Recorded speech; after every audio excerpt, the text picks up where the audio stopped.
presiden terpilih nanti, siapapun nanti akan diusung oleh Partai Nasdem adalah orang yang berkomitmen untuk meneruskan program-program yang sedang dilaksanakan oleh pemerintah hari ini.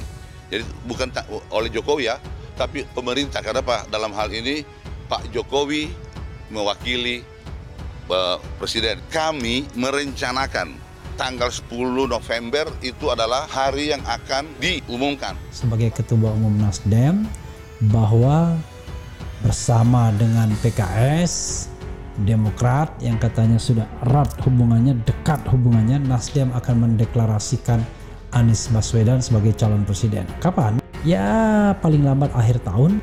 Dan kalau memang sudah 3 ini solid untuk mendeklarasikan Anies, maka tidak ada persoalan apa-apa jadinya. Kita akan terus bekerja untuk konsolidasi, yaitu untuk meningkatkan kualitas Pak Anies Baswedan di Tangerang Selatan. Suara Tangsel ada tadi ditetapkan oleh dari pihak DPP 80% untuk kemenangan Pak Anies di Tangerang Selatan. Itu berkat ya kerjasama kita dengan partai pendukung. Ya. Pantas saja nama Anies dengan AHY atau Anies dengan Aher akan batal diumumkan pada 10 November mendatang. Nah ya karena apa? Karena parpol pendukung mereka sedang dilanda keresahan yang amat sangat resah gitu lah. Pasalnya semakin hari koalisi ketiga partai itu semakin nggak jelas. Jangan sok serius ya. Nah, pertama diawali oleh Surya Paloh yang mendeklarasikan Anies sebagai Capres 2024. Sebuah langkah yang dinilai malah berkesan keburu-buru dan bikin banyak kader Nasdem malah mundur.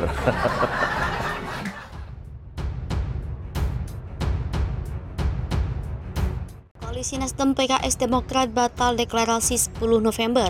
Bagaimana langkah Anies selanjutnya? Ketua DPP Partai Nasdem Willy Aditya mengatakan deklarasi koalisi Partai Nasdem, Partai Demokrat dan Partai Keadilan Sejahtera urung dilakukan bulan ini. Adapun Partai Nasdem sempat mengusulkan deklarasi dilakukan pada 10 November 2022.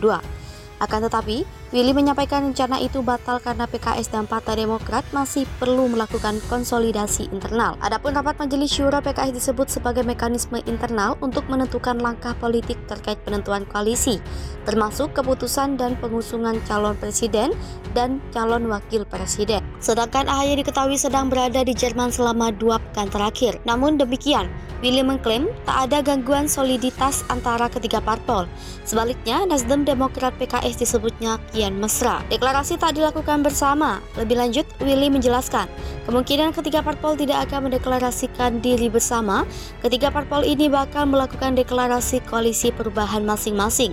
Selain itu, proses deklarasi itu disertai dengan pengumuman penentuan cawapres untuk mendampingi Anies Baswedan sebagai capres yang diusung Partai Nasdem. Willy menyebut pengumuman cawapres bakal menjadi salah satu strategi koalisi perubahan menenangkan Pilpres 2024. Langkah Anies terancam. Direktur Eksekutif Institute for Democracy and Strategic Affairs Ahmad Khairul Umam menilai batalnya deklarasi koalisi perubahan 10 November mengindikasikan bahwa proses negosiasi yang belum rampung. Akan tetapi, ia yakin ketiga parpol cenderung tetap bakal bekerja sama untuk memberi jalan Anies melenggang kelegangan pertarungan kursi RI 1. Alasannya, PKS Nasdem Demokrat telah menjual narasi yang sama untuk konstitutnya.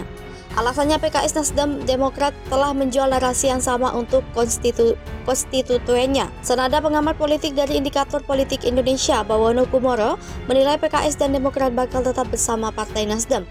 Ia melihat dua parpol oposisi pemerintah itu justru bakal mengalami banyak kerugian jika bergabung dengan koalisi lain seperti Koalisi Indonesia Bersatu atau Koalisi Gerindra PKB. Sementara jika koalisi perubahan terbentuk dan memenangkan Pilpres 2024, maka PKS dan Demokrat mendapatkan jaminan kursi menteri. Pertarungan Prabowo dan Anies Baswedan kian terbuka. Pengamat sebut pemilih di ranah Minang bakal terbagi dua. Ketua Umum Partai Gerindra Prabowo Subianto merupakan salah satu kandidat calon presiden potensial di Pilpres 2024 mendatang.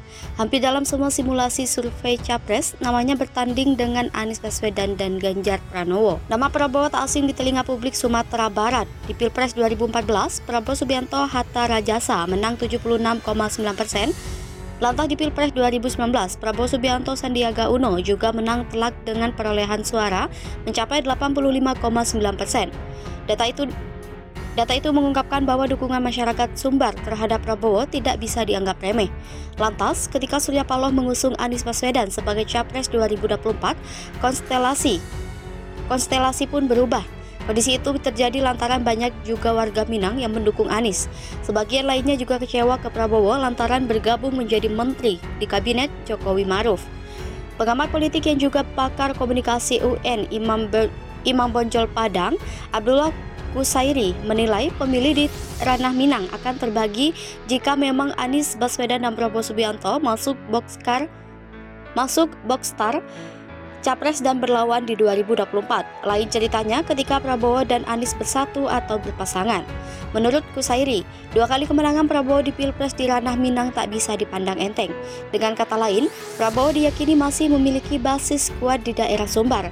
Meski begitu, mantan jurnalis itu enggan berspekulasi kemana condong suara masyarakat Sumbar. Wakil Dekan Fakultas Dakwah dan Ilmu Komunikasi UNIB Padang itu mengatakan, jika Prabowo dan Anies betul-betul bertarung sebagai Capres, Prabowo juga berpotensi seperti nasib Yusuf Kala ketika tarung lawan Susilo Bambang Yudhoyono di Pilpres 2009 silam, di mana suara masyarakat Minang lebih banyak memilih SBY ketimbang JK yang notabene-nya Sumando orang awak.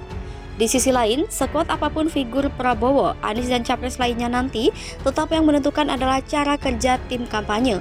Mereka harus mengerti cara mendekati tokoh di level paling bawah. Anies Baswedan safari politik, PKS dan Demokrat tak ada deklarasi Indonesia Anies, koalisi gagal. Bakal calon presiden dalam pemilihan umum presiden 2024, Anies Baswedan sudah mulai safari politiknya. Anies Baswedan melakukan safari politik di kota menantu Presiden Joko Widodo, Bobi Nasution, di Medan, Provinsi Sumatera Utara pada Jumat 4 November 2022 kemarin. Dalam kurun waktu 2 hari di Medan, Anies Baswedan akan mengunjungi berbagai rangkaian acara, mulai dari bertemu dengan para relawan, para tokoh lintas etnis dan lintas agama. Kendati Anies terus melakukan safari politik, 2 partai koalisi yakni Partai Keadilan Sejahtera dan Partai Demokrat ternyata tidak mendapat undangan dalam deklarasi relawan Indonesia Anies pada 10 November 2022 mendatang. Wakil Ketua Umum Partai Nasdem Ahmad Ali menyampaikan alasan tidak diundangnya Partai Demokrat dan PKS pada deklarasi tersebut. Ia menyampaikan bahwa Partai Nasdem hadir karena menjadi satu-satunya partai politik yang telah resmi mendukung Anies sebagai calon presiden. Namun demikian, Ali menampik jika Indonesia Anies merupakan relawan yang dibentuk oleh Partai Nasdem. Ia mengklaim relawan Indonesia Anies bakal bekerja untuk parpol lain yang sama-sama bekerja untuk pemenangan Anies. PKS bisa pindah koalisi. Direktur Lembaga Kajian Politik Nusakom Pratama Ari Junaidi menilai PKS bisa bergabung ke koalisi Gerindra dan Partai Kebangkitan Bangsa. Menurutnya, keputusan itu bisa diambil karena kepentingan PKS dinilai sulit diakomodir oleh 2 calon mitra koalisinya, Partai Nasdem dan Partai Demokrat. Di sisi lain, Ari memandang Partai Nasdem tak bisa banyak membantu PKS yang ingin mengusung mantan Gubernur Jawa Barat, Ahmad Heriawan untuk mendampingi Anies. Pasalnya, Partai Demokrat memiliki kursi di parlemen lebih banyak ketimbang PKS. Sebaliknya, Ari tak melihat bahwa PDIP tertarik untuk bergabung bersama koalisi Gerindra PKB. Ia menduga partai pimpinan Megawati itu tidak akan mendapatkan banyak keuntungan jika bekerja sama dengan Prabowo Subianto dan Muhaimin Iskandar. PDIP dinilai bisa kesulitan mengajukan kadernya untuk mengikuti pemilihan presiden 2024 jika bersatu dengan Partai Gerindra dan PKB. Diketahui, Sekretaris Jenderal Partai Gerindra Ahmad Muzani mengungkapkan ada 2 partai politik parlemen yang bakal bergabung. Komunikasi intensif juga sudah terjalin dengan parpol calon mitra koalisi tersebut. Namun Muzani masih merahasiakan nama pihak yang akan bergabung.